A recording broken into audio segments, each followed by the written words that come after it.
Hello, beloved. Welcome back to another episode of Refuel. I'm the life group and young adult pastor, Daniel, and we are continuing our series called Mixtape and how these Psalms are powerful lessons and reminders for where we find ourselves today.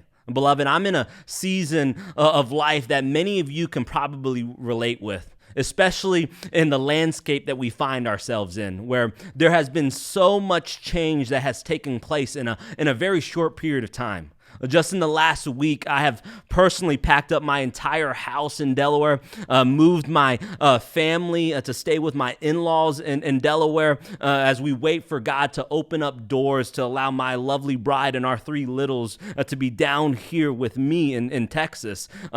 Said my goodbyes to a church that I love and had served for the last 9 years and driving 1,600 miles from Delaware to Texas. And throughout it all, memories were constantly brought up, where it be from packing up my old office and coming across old pictures or letters, attending my last service with a GSBC, my former students in Downpour Ministry pouring love into me by having an appreciation video and a picture album of the last 9 years filled with letters of prayers as my family follows God's calling in ministry to here in Texas. And even while I traveled from Delaware to Texas, staying with old friends along the way, one thing that I noticed was that the cherished memories that were often brought up were ones where God worked in troubling times and situations.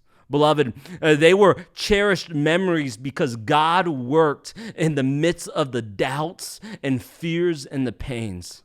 Beloved, this is precisely what King David is doing in Psalm 59. He is remembering a troubling time in his life, but God was faithful. David is reflecting back on an occasion that is seen in 1 Samuel chapter 19, where David was growing as a military leader. He was not king yet, and he was gaining admiration with the people of Israel. And as that happened, King Saul's jealousy of David only grew. And one day, David was spending time with Saul playing music, and the king, King Saul tried to kill David by hurling a spear at him. David escapes and runs home, but Saul sends men to David's home to kill him. However, David was able to escape by the help of his wife Michal, who is interestingly was King Saul's daughter. And so Psalm 59 is a reflection of that time, and beginning in verse 1, it says, "Rescue me from my enemies, O God. Protect me from those who have come to destroy me. Rescue me from these criminals. Save me from these murderers. They have set an ambush for me. Fierce enemies are out there waiting. Lord, though I have not sinned or offended them, I have done nothing wrong, yet they prepare to attack me. Wake up, see what is happening, and help me. O Lord, God of heaven's armies, the God of Israel, wake up and punish those hostile nations. Show no mercy to the wicked traitors. They come out at night, snarling like vicious dogs as they prowl the streets. Listen to the filth that comes from their mouths. Their words cut like swords. After all, who can hear us? They sneer." So, beloved, where does David find hope in the midst of these circumstances? Verses 9 and 10 says, "You are my strength. I wait for you to rescue me, for you, O God, are my fortress. In his unfailing love, my God will stand with me. He will let me look down in triumph on all of my enemies." What David is communicating here about God is that he is a sure place to whom we can turn. He is our refuge in times of trouble. For you, O God, are my fortress. In his unfailing love, my God will stand with me. That right there is a simple truth, beloved. But isn't the elementary things of our faith sometimes the hardest to live out? However, when these simple truths move from just head knowledge to understanding them and living them out in the realm of reality, they are profound. Now, beloved, you might not be facing a physical foe like David. However, I think that we all know that our enemies take all sorts of forms and look to produce in us fears and doubts. In fact, I'm currently walking through a season where, if I'm being honest with you, I find myself overwhelmed at times. I just spent the last 3 days traveling from Delaware to Texas, where I felt like Satan himself was whispering his lies into my ears. Daniel, you don't have what it takes to pastor at EVC.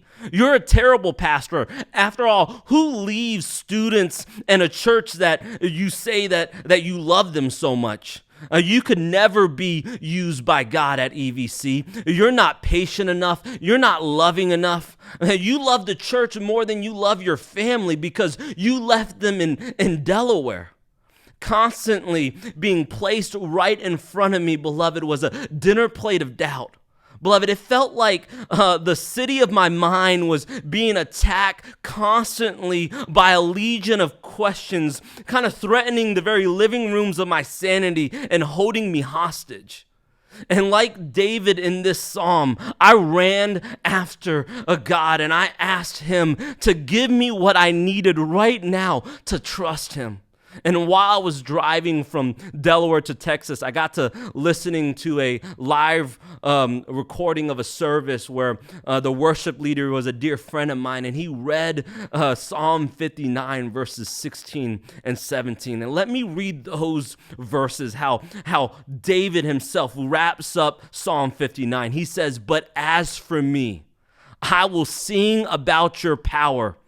Each morning I will sing with joy about your unfailing love, for you have been my refuge, a place of safety when I am in distress. Oh, my strength, to you I sing praises. For you, oh God, are my refuge, the God who shows me unfailing love."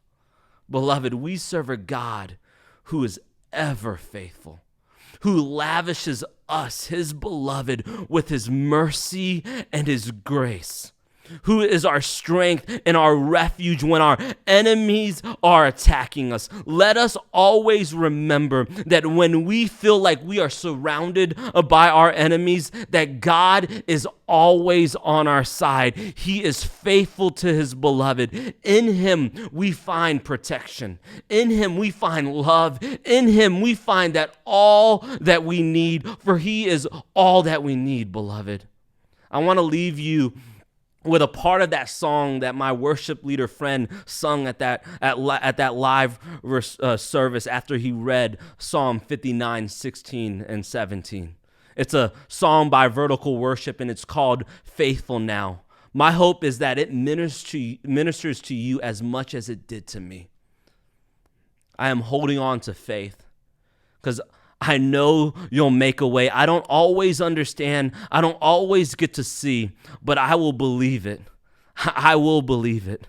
Because you make mountains move. You make giants fall. You use songs of praise to shake prison walls. I will speak to my fear. I will preach to my doubt that you were faithful then. You'll be faithful now. I am standing on your word, calling heaven down to earth. You will fight my enemies, and this will end in victory. And I will believe it. Yes, I will believe it.